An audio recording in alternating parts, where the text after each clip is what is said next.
Hey y'all, welcome to Adventures with Aggie, brought to you by Coco's Coffee House. Go check them out. They're located on Bleecker Street in Greenwich Village.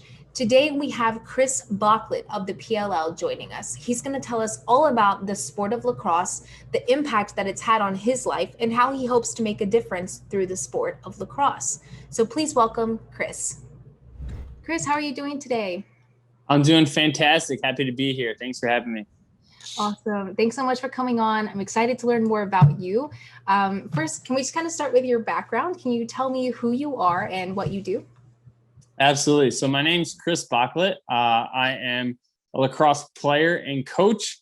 As a young kid, I always said I wanted to do whatever what do you want to do for work? And I was like, whatever my family does, and my family is a lacrosse family for sure. And we put together these lacrosse camps that are kind of like our background with more than just sports. When we weren't playing lacrosse, we were playing other sports or, snowboarding down a mountain or outside, and put together camps that kind of represent that. It brings out the balance of our love for the thing. So when you're not playing lacrosse, you're in a cabin or having a campfire or doing a talent show and a true overnight experience. And I think the thing I love most about that is that I get to do it with my two older brothers and younger sister. Definitely. Where did this love for lacrosse start? I guess who started this for your family? So we would go up to I'm from Westchester, New York, and we would head up to upstate New York where my mom's side of the family were, and we'd watch these games on TV, and it was usually like Syracuse and Hopkins or Virginia in the Final Four, which was the only games that were on TV. So we, as little kids, we would watch and we'd see, and then we'd go out in the backyard. And I didn't have a stick then, but we would learn the game and be like, "Oh, we want to be like number 22." And then that kind of passion, we brought it back down to New York. So I had no friends that played it. My brothers had no friends that played it, and we just said, "Hey, new sport in town! Like everyone's doing it," and got our friends to come out and play. And I think that's where the love grew once we had our friends and other families that we cared about that were playing with us. That's so fun. That's so fun. You just took it and ran with it. And look at where you are now. That's so cool. So many people, I'm sure, inspired to start playing because of how passionate you guys were about it. But I want to ask about coaching, and then we'll kind of go into your camps that you're running. But I guess, when did you realize that you wanted to go into coaching? I know some players, they play, they stop. But I guess what made you kind of take that next step? So I always had a passion for getting to know what kind of makes them tick, right? Like what are their goals, what are their passions? And when I graduated from the University of Virginia, I went out to Colorado when all my friends were going to New York City and getting their jobs. I was like, I don't know if I want to, be behind a desk. I want to be, working with other people on a field and following my passion and help other people get to the level that they want to get to. And so I love being a part of a team, and I got that experience with them, I had that shared purpose. And I just fell in love with it. And also just getting to know individually what players, what their, the mental side of the game, right? Because there's a lot of ups and downs. It's not always you're winning every single time, right? And I think helping people kind of get through some of the struggles and having them overcome them, that was something that was really rewarding to me. And I think that's why I love coaching so much. Yeah, that's amazing. I think coaching is so much more than what people see like during the game. Like people see coaching happening, but they don't see everything that led up to that game or led up to that one moment and stuff. But that's so fun. How, I guess, can you tell us how X10 Family Camps, how did this start for you guys? And what's it like working with your siblings? Yeah, so it was an idea. I think we'll give credit to my older brother. He had this vision, and my mom is the one who put it to work. And I'll never forget the first year we rented out this facility, and they promised us all this different, kind of like attributes. Like, we're going to have this amazing slide, and we're going to have, the ping pong table and all these different games. And we went up to the facility and we looked at it and we're like, none of this, you didn't do any of this, like they were behind. And I'll never forget seeing my mom like so overwhelmed and like, and kind of struggling and stressed. And we were kind of just like, you know what, it doesn't matter, Mom. Like, we're going to just create this atmosphere that these kids are going to have so much fun, and we're going to be into it, and it's going to be okay. Like, keep your head up. You did an amazing job, which you really did. You know, we had like 150 kids coming to this facility. And so what we did was we just brought the energy, you know, and brought people that have a passion for the sport, but most importantly, working with kids. And I think it's the people that kind of make the difference. And we did really cool things. Like, one of our coaches was, this is probably my favorite thing, was he taught about the stars. What's the word for that when you're teaching about the stars? Astronomy? Astronomy. Oh my God. Sorry about that. I was going to say astrology, which is not that. Astronomy. I had to phone in a friend right there. So astronomy. So he was astronomy, and we brought the kids up at night, and he would go through all the stars, and I'd be sitting there like, oh, like, I was so excited. It was so cool. But just like variety, you know, we taught kids how to make omelets. Like, who does that at a camp, you know? But like, kids remember it, and we just wanted to kind of help them kind of grow as people, you know, and no cell phones. You're bonding with your teammates. You're learning, you're making your own bed every day. You're earning X10 Camper of the Week if you're following those things. And it's just kind of a building experience. And it's grown. And now we have one in the Adirondack in Utah, in Asheville this summer, in Colorado as well. So it's just, and being able to work with my family is pretty amazing and special. And I think everyone kind of dives into the X10 family. So it's definitely a special time. For sure. That's awesome. I think an omelet is the only thing that I can cook confidently. Like, I feel like that's the one thing. Maybe it's because somebody taught me a while ago.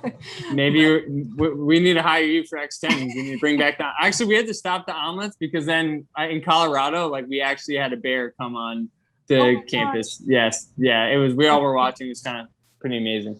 Oh my gosh. I'll keep that in mind. I don't think I'll have that problem here in New York, but I'll watch it. Be careful. Awesome. Let's see. Can you tell me about the special X factor that you emphasize at your camps? Just a little bit more about that and how you work with coaching, like different levels. Sure. So our X factor is leadership. I mean, at the end of the day, like, we all love lacrosse. It's an amazing sport, and it brings a lot of amazing people together, but it most importantly, it develops you as a person. And so that's what we're trying to do with these kids, is have them become leaders, right? Like, talking to each other at breakfast, lunch, and dinner. No one's on their cell phone, where we're communicating, we're asking each other about their day. Like, what was their favorite moment? Was one thing they learned, and helping them, like, you know, there's kids that come from, you know, by themselves, you know, and helping like other kids, you know, pick them up and create these bonds and friendships that'll last forever. A lot of our staff are people that have worked with, you know, have been a camper, been through all the experience, know the culture that we're trying to create. And now they're kind of running the show and having that impact on the younger kids. So I think that's what it's all about, is building that leadership. Full circle. You breed them and then they come back. Yes. Yeah. Awesome. I guess another question that I was talking about with my team before is how your coaching isn't just lacrosse. Obviously, you're talking about leadership and health and wellness and stuff. When did you realize that you needed to integrate these things? And I guess, how did you do it? So it's just kind of like a little bit of our background. Like, when I'm not coaching lacrosse, like, I am a health and fitness coach, and I've learned you know, a lot of these tools from my mom, and just kind of growing up on your own after college. Like, it's like you have to figure a lot of different things out. And I feel like the earlier you learn how to, you know, fuel your body and fuel just kind of your mind too, is really important. And so that's kind of what the big picture is, that we want the kids to, you know, grow up and be able to get through moments that are going to be struggles in their life, and like have the background, have the support, have the positive energy, and help them kind of show them that, like, there's going to be times that are going to be tough, and, like, you know, this is life, this is sports and everything, and how to overcome those times. I want to go to your camp now. I want to come on down. You can be the omelet maker. Yes, that'd be great. Forget lacrosse. I don't think I can do that, but deal. Omelets, I'll figure it out. Deal. Cool. Awesome. We have a couple questions that people kind of sent in beforehand. But I guess one kind of broad, but what does it mean to be a part of the PLL and its growth? I know it's growing a lot, especially it's doing great things for the sport, but I guess what does this mean to you to be a part of an organization that's growing so much? The PLL is amazing. I love that it's the players who started it, and Paul Rabel has always been kind of the spotlight for lacrosse, and he's the perfect guy to represent who we are about, and I think they're doing an amazing job of marketing and getting it out there, because it really is an amazing sport, and there's a lot of people that just have no idea about it. And so I think they're doing all the right things, and being a part of their first year of ever to start it was really special. And I think it's going to continue to grow, which I hope to continue to see, because I know it's going to make an impact on a lot of people. For sure. What, I guess a follow up to that, what do you say to people who maybe they've never heard of lacrosse or they don't know what lacrosse is? I feel like there's still some people out there, maybe people that I grew up with included, but what do you say to them? Like, why should they start watching lacrosse, or why should they come to a PLL match? So I think lacrosse is hockey, basketball, football. The only one is probably actually maybe like some hand-eye baseball, but it's all these different sports combined, right? There's so many different skills. So, we grew up, my family, we all played multiple sports. And I learned like things from the football field and from the basketball field that came and helped me play my lacrosse game. So it's a fast-paced game. It's the ball moves a lot. It's a lot of hand-eye coordination. If you have speed, that's always a very nice thing to have. And it kind of looks like playing hockey on grass with the sticks in your hands instead of, or instead of the ice skates. So, or sticks upright is I think what I was trying to say. But it's fun. It's fast. A lot of action. And it's the best game ever. So you just got to come and play it. You got to try it. Definitely. Non-biased opinion, of course. Best game ever. I love it. Yeah, awesome. I wanted to ask you too about the global growth. I feel like this is growing a lot outside of the US as well. How have you seen that happen in your time in the sport? And I don't know, I feel like I just see it a lot more on social media now in different places in Europe and the UK and things like that. But have you seen that as well? I definitely have. I'll never forget, I had the opportunity, one of the fellow Virginia lacrosse players put together a program where you go to Nicaragua and help expand the game there. And I'll never forget that trip and going and seeing these kids have the lacrosse hands or the sticks in their hands, and what that kind of meant for me, just getting out of my little bubble of where I lived in Westchester, New York, to also going to Nicaragua. And we went, the school was in, they're not staying there anymore, which I know Lacrosse Nations had a big piece of, but the school was literally inside a dump, a massive dump. The school was there, and all of a sudden we're teaching the kids lacrosse there. And it like woke things up in my head, and realizing how special this sport can be, and the connections that you can make, and give these kids an amazing experience. And we was able to travel to Japan one year and do that. But I just want to continue to see the growth, because it is special, and I think it can change a lot of people's lives, which I've already seen it done. So I hope more people and places continue to get to learn this game. Me too. Myself included. I want to learn the game too. That'll be fun. Yeah. You're in. Awesome. You'll be the first camper and counselor at X10. I love that. Cool. Let's see. We have some more that people sent in. I guess not.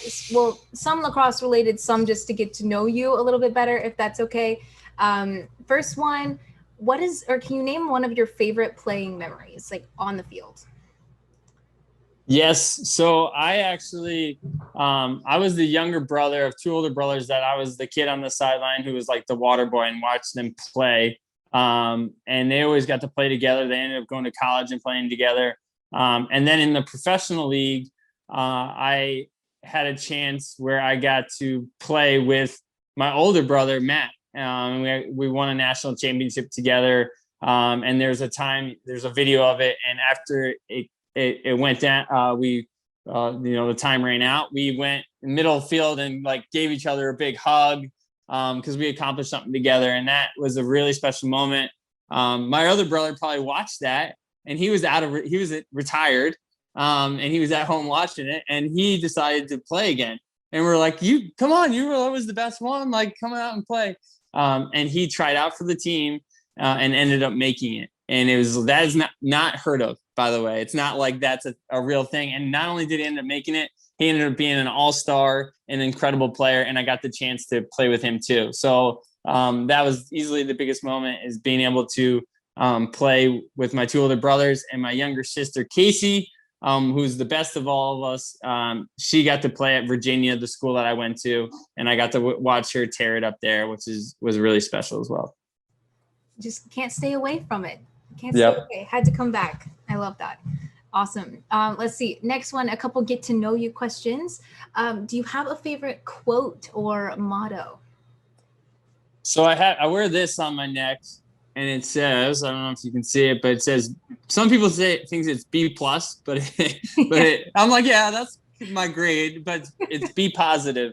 And I don't think you know this, but this year I actually went through a traumatic brain injury. And 5 months ago I couldn't speak. And they said that they weren't sure if I was ever going to be able to speak. And it was easily the hardest time of my life. And the B positive in there kind of guided me through this whole situation. It's like going back, being in the hospital is like be positive, and supporting the people around me. So because they were supporting me too. And it made a massive difference in just my mindset when all those clouds kind of come in and I'm like, what am I doing? Like, what happened? Why am I here? Instead, it was like, you have a chance to get back, and you are going to get back, and having that vision and kind of seeing that sun and the positivity is definitely like, just and be grateful for what you have, because all of a sudden, like this, it could all just disappear. And that's kind of what happened to me. I was like, what? I was loving my life, and but your mindset can change the game, and it did for me. And I have a new vision, and I'm just so grateful. And I think it's just to stay up and keep your positive energy. Definitely. Especially this last year. I know you had a crazy year, but the entire world had a crazy year as well. I think be positive. I see that on more things, whether it's like billboards in the city or social media or even the hashtag, like things like that. But I think it's a really good one to have. It's a great one to have. I agree. For sure. Awesome. Okay, let's see. The next ones that were sent in, do you have a favorite book or something you would suggest people to read? I would suggest, there's a lot of different. So my guy is John Gordon, and he's known as the energy guy, the positive energy guy. And he's written over 20 books. And one of the ones is that he has is the Energy Bus. Mm-hmm. And it's a really cool story. And the message is just kind of like, get on that energy bus and learn these different habits that can help create that energy. So that you can be able to pour into other people. And so it's really special. So John Gordon, I would say check him out, look him up, and bring that, and then you'll be able to bring that positive energy. Definitely. I can feel the energy coming through the Zoom right now. I love it. Let's blast some music. We'll get it going. Yes. Zoom parties. I've had quite a few of those this year. Nice. Yes, that's true. Yes. For sure. Cool. Just two more kind of advice and tips. This is how I usually end the show. First one for you. Do you have some tips for those who are looking to start coaching? I think if you want to be a coach, it's just like having that passion, right? And then I think the secret is believing in people. It's like when it comes down to it, like if you truly believe and you're not just saying it, and you help them find that vision, and then once you believe in them, what do? They start to believe in themselves. Like, wait, I can do this. I can be this person, right? What's stopping me? Just my thoughts, right? So if you help believe in people and find them, figure out how they can believe in themselves, right? And they have a strong why, that's what's going to be the difference maker. Because then they're going to have that vision. Just like when I was in the hospital, I was like lying down in the hospital bed, and I was like, I don't want to be here. I want to be out. Like, and I saw myself out, and I had the belief I could do it. And like, I had the why, and then I would get up and I'd, work every single day to get myself out. And the same thing with coaching kids. It's like, you've got to have those three things. Once they have those three things, a strong why, the belief, and the vision that they can do it, it's a game changer. For sure. I think even like career coaching, like whether it's health and wellness or like physical training, people always say, what's your why? That's something that I learned during college, is everybody asks that, whether they're professors or not, or whatever the situation is. Because I think it's important to have it regardless of whatever you're training for or being coached for. The why you do it is so why. It's why you get out of bed. It's like because times are going to be tough, and it's not always going to be easy. Yep. So it's like, if you having a strong why is going to help you overcome those times, and get up and be excited and change it. I love it. Yeah, definitely, for sure. Awesome. Last question for you. I know you've already given a lot of advice, but I always end the show with one piece of advice you would give to your younger self. I would say just to be grateful for the times you're experiencing and enjoy the moment. Like I said earlier, things just kind of just all of a sudden, one day later, I'm waking up and I'm like, I didn't even know how I got there, and I fell off the skateboard and kind of changed my thoughts. And I'm like, I could move around. I had like the freedom to raise my hand, and I had all these abilities that I just took for granted. Like, the brain is a very powerful thing that controls it all. And I had a working brain, and I just never even thought about it. And then all of a sudden now I'm looking back and I'm like, wow, I'm so grateful that I had the movement, that my hand-eye never got affected, that I have, my little dog and my girlfriend and my mom and my family and the people that are connected with me. I'm like so grateful for all these things. And that's how I started my day. But before, I'd maybe get up and maybe complain about something, be like, oh, the coffee's not this crappy here. It's like, or whatever it is, just these little things that you just take for granted. So I'd say just like, stay positive, keep smiling, and just appreciate the moments, and make sure you tell people that make a massive impact in your life. Like, make sure you give them the love, and let them know. For sure. I love ending with this question because it's always so happy and go out and conquer the world. Yeah, that's cool. It's a great question. And it was awesome talking with you, Aggie. I appreciate it. Yeah, no, thank you so much for coming on. I appreciate your time. I know this is a crazy busy time for everybody. So thank you so much. This has been great. Absolutely. Thank you. Chris, thank you so very much for coming on the show and sharing your story. Join us next week on Adventures with Aggie to hear from 3 people who talk about how baseball has impacted their lives.